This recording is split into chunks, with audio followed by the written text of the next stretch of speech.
سلام ናይ ማይኪ ሚድያ ተኸታተልቲ ከመይ ኣለኹም? ኣነ ደሓንየ እግዚአብሔር ይመስገን።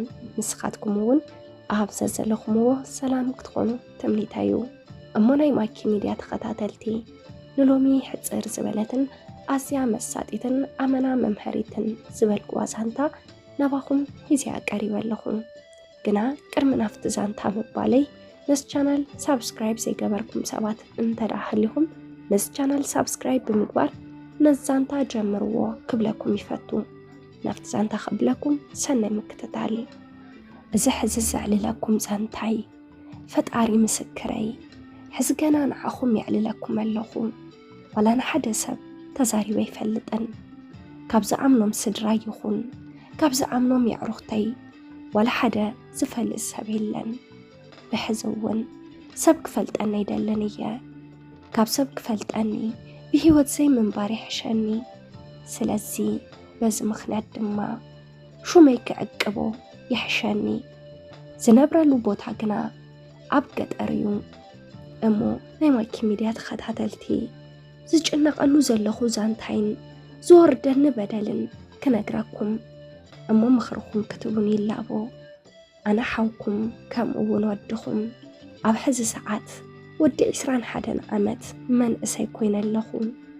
ወዲ 14 ዓመት ማለት እውን ሻምናይ ክፍሊ እንተለኹ እዩ እምበኣር እቲ ሓደጋ ኣጋጢሙኒ።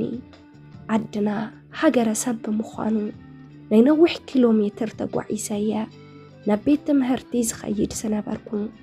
ሓደ ግዜ ካብ ቤት ትምህርቲ ናብ ገዛይ እናተጓዓዝኩ እንተለኹ ሓደ ናይ ጽዕነት መኪና ዝሓዘ ገናሕ መኪና ንዓዲ እንተኾይንካ ንዓናይ ክማልአካ መንገደይ ናብኡ የበለኒ።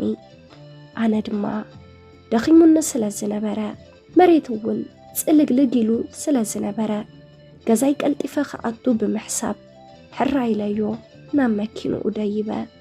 ድይም ምስ በልኩ ወዮ ሰብኣይ መልክዕኻ ድማ ክትጽብቕ መዓቲኻ ጓል ዝመስል መልክዕ እዩ ዘለካ በለኒ እሞ ኣነ ድማ ፍሽኽ ብምዋልየ ስቕ ዝበልኩ።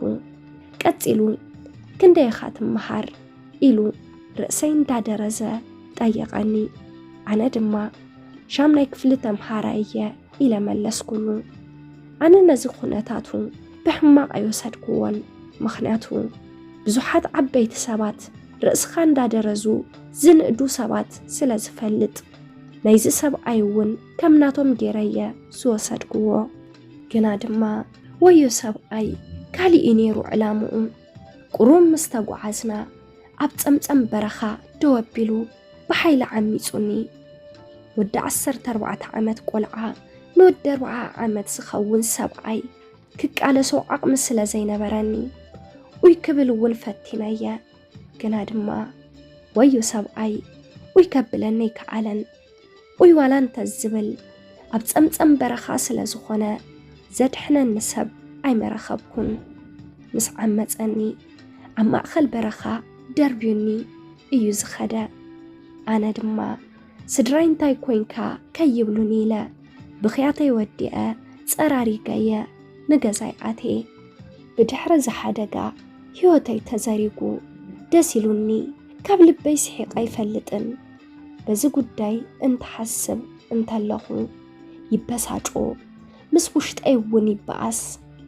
ጓል ኣንስተይቲ ብወዲ ክትዕመፅ ይሰምዕ እምበር ወዲ ብወዲ ግና እንድዒ። ብመሰረቱ ከምዝታት ከም ዘለውን ይፈልጥ ኣይነበርኩን። ኣብ ነብሰይ እንተዘይወርደኒ ነይሩ ከምዚ ገጢሙኒ ኢሉ ሓደ ወዲ እንተዝዛረበኒ ሓሲኻ ይኸይለ መሞገትክዎ ነይረ። ዘይእመን ጥራሕ ዘይኮነ ዘይኸውን እዩ እውን መበልኩ። ኣብ ህይወት ክሳብ ዘለና ግና ከምዚ ከም ዘጋጥመና ኣብ ህይወት ብግብሪ ህይወት ባዕላ ርያትኒ። እቲ ዝኸፍዐን ዝኸበደን ነገር እዚ ሓደጋ ኣብ ህይወተይ ምግጣሙ ዘይኮነስ ዘጋጠመ ኣጋጢሙ ዝሓለፈ ሓሊፉ እዩ ኢለ ነዚ ገዲፈ ቃንዛይን በሰላይን ኣሕዌ መንገደይ ንቕድሚት ከይስጉም ግና እቲ ዝኸፍዐ ፈተና እዩ ዝገጥመኒ ዘሎ። እቲ ዓመፅ ምስ ኣጋጠመኒ ዘተሓሳስበኒ ዝነበረ ብዛዕባ እቲ ዝገጠመኒ እዩ። ዘጉሄ ንዝነበረ እምበር ኣብ ቀጻለ ህይወተይ ሓደጋ ከም ጸለዩ ኢለ ኣይሓሰብኩን ነይረ። ኣብ ዝሓለፈ 4 ዓመታት ብዛዕባ ዝምድና ኣንጻር ጾታ ክሓስብ ምስ ጀመርኩ ግና ኣብ ጓል ኣንስተይቲ ስምዒት ዝበሃል ከም ዘይብለየ ኣስተብሂለ። ኣጓላት ክፍትን ኢለ ብመጠኑ ቀሪበየ ጾታዊ ርክብ ክፍጽም እውን ሕራ ኢለ የእምነን እየ።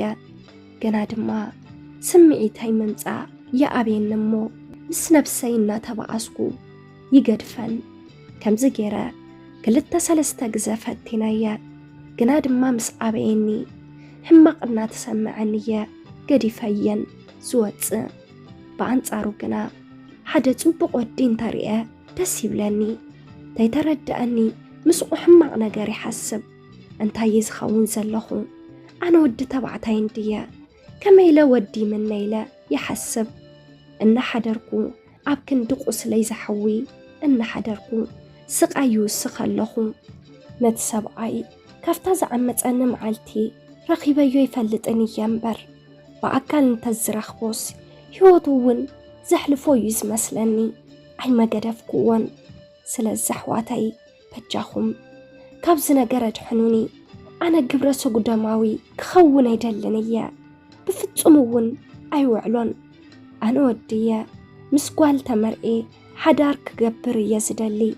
ምስ ጓል ርክብ ክገብርን ንጓል ከፍቅርን ክፈቱን እዩ ድማ ድሌተይ። ስለዚ ናይ ማኪ ሚድያ ተኸታተልቲ እንታይ ክገብር ኣለኒ?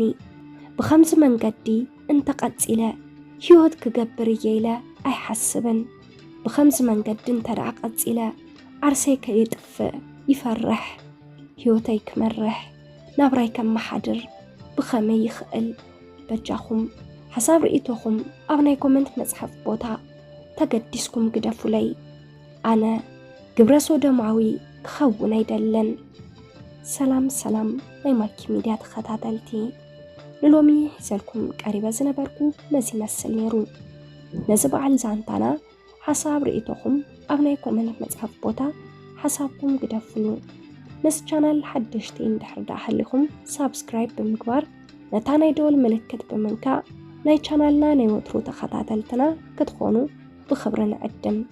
ኣብዚ ቻናል ዛንታኹም ክቐርበልኩም እትደሊ ሰባት እንተዳኣ ሃሊኹም ብውሽጢ መስመር ክተዘራርቡና ትኽእሉ ኢኹም። ብቐጻሊ ብኻሊእ ዛንታ፣ ብኻሊእ መደብ፣ ብኻሊእ ሓሳብ ክሳብ ንራኸብ ሰሰናይ ንኹላትና ክሳብ መወዳእታ ምሳና ስለ ዝጽናሕኩም የቐኒልና።